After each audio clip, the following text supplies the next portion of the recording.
Thank you for the invitation, and thank you for this gathering in the form of a book and in the form of in person today. My question that took me on this journey, called The Shape of Questions, this chapter, was listening to my children. I felt like I was learning a lot more from them than in my doctorate in education, philosophy of education at SFU. And I made sure that I stayed with that kind of listening, because they did sometimes contradict some of the things that I was taught about children. And I thought, is that fair?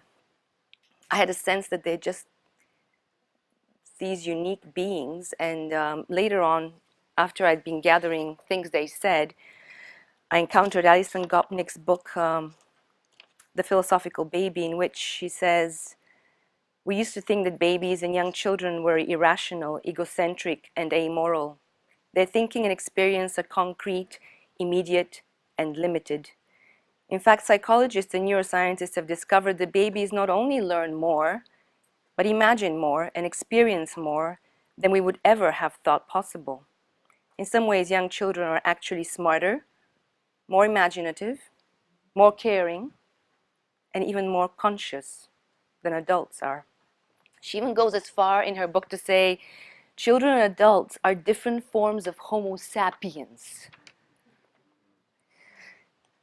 I sensed that with my kids, and I thought, as educators, if we're going to alter them, because we're so bent on altering them, is it not better to understand first what we are altering? Question. We have to talk. My toddler, too, needs to talk all the time. I'm more concerned with someone listening.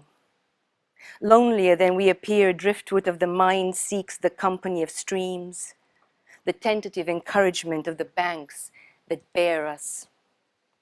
I go around the water clock explaining to him the possibility of tributaries. In their flow, our streams of mind wrap around each other for a sense of permanence. So, when my son talks, I listen, because I don't know when he will need me to, or when his words will flood my banks to seek new depths.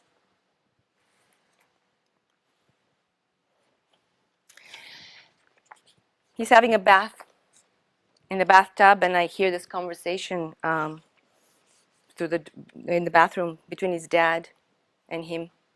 He lost a tooth. We put the tooth under the pillow, and he says, Papa, will you tell Mama something? When I put the tooth tonight under my pillow, promise you will not take anything out or put anything underneath it. It's a science experiment. I have to find out if the tooth fairy exists. Pause. I have to know. His dad says, and what happens if she doesn't? What if she isn't real and you don't get a quarter? Big sigh. Then I'll let you help her tomorrow night.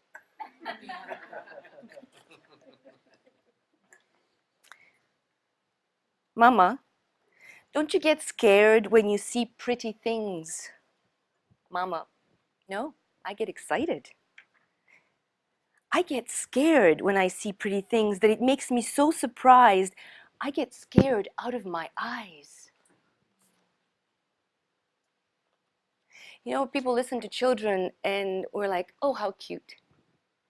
It's not cute. It's bloody serious. We're going to daycare and my son stands at the top of the stairs. We're late. He's standing there.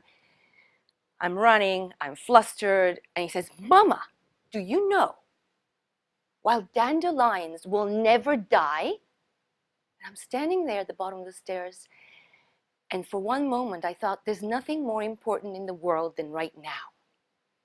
And I said, why? And I felt all the stress drain right through my toes. He said, because they're in my head.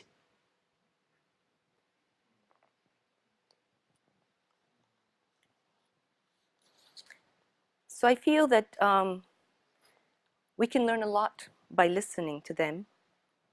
Oh, this one I like too. So we're playing this little game, and he's got a little keychain world in his hand. And he says, guess which hand the little world is in? And I say, the left hand.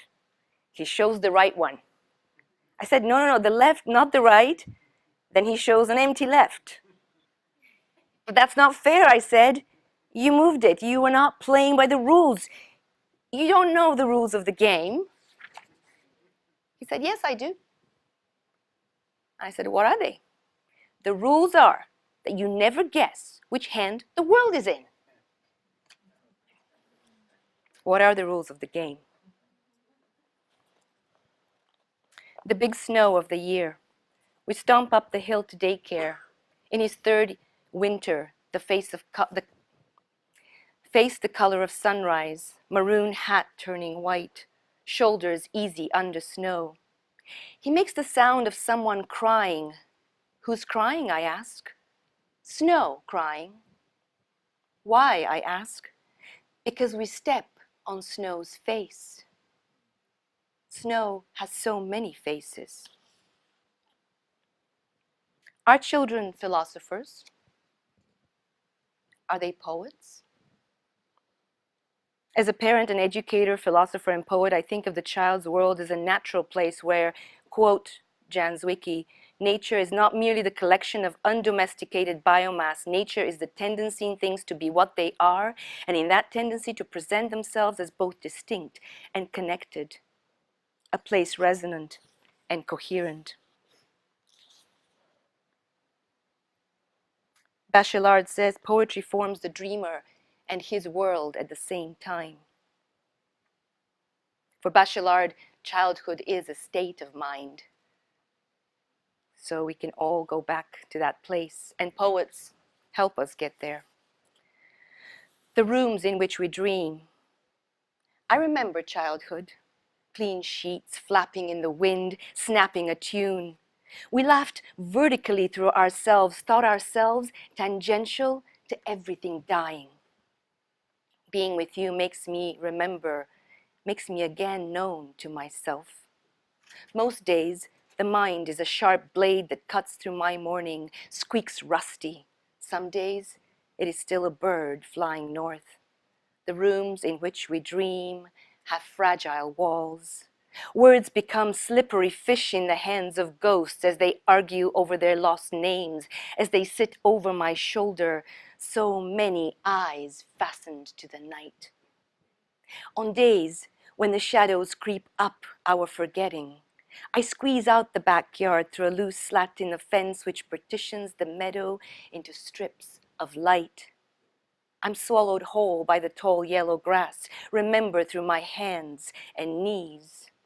My body, a flock of starlings rising up into the sky as if they're one. Hoping I will not be found yet.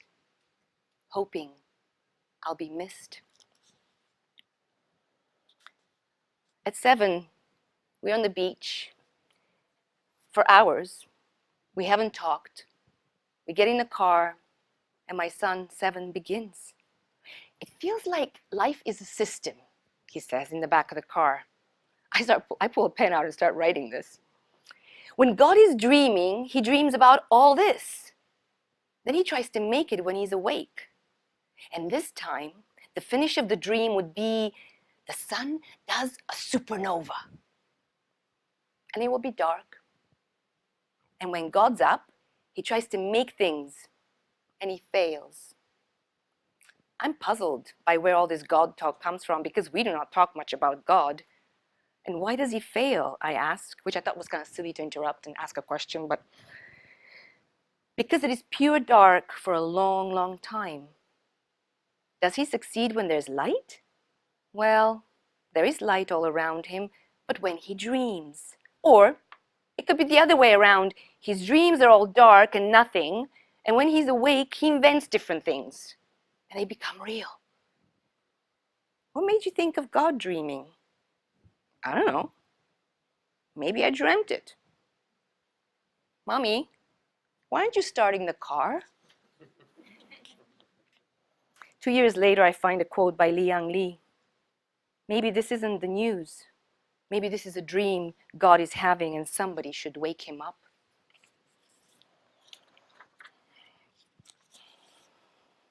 The weight of dew. Can I fill these words with what is not intended, with what the river keeps hidden under her tongue, with the maps birds carve in my marrow, fill my bones with air, my eye with their dying, to wait on the riverbank long enough, to know what knowing looks like before it is disturbed, stepped on, sanitized, poked with a stick, put in a vial, to know the shape of me, nameless, my given names left out like shoes I was meant to fill. They gather dew now. It slides down their tongues. I watch them through this open door, where even the clock wipes its face clean. The shape of questions. Daughter, trees sleep quietly on my chest. The years grow deep, distracting. Their branches search for the turn of veins. Questions hang like moss on the limbs of my child. I keep her small years all to myself, sometimes pressed between the pages of books. Sun. The debris on the beach lie like questions that have never been asked. We get closer, the crunch of pebble fill the palms of my now 3-year-old son. His eyes filled with blue wonder, his footprints full of ocean, his warm hands already altering the questions. Thank you.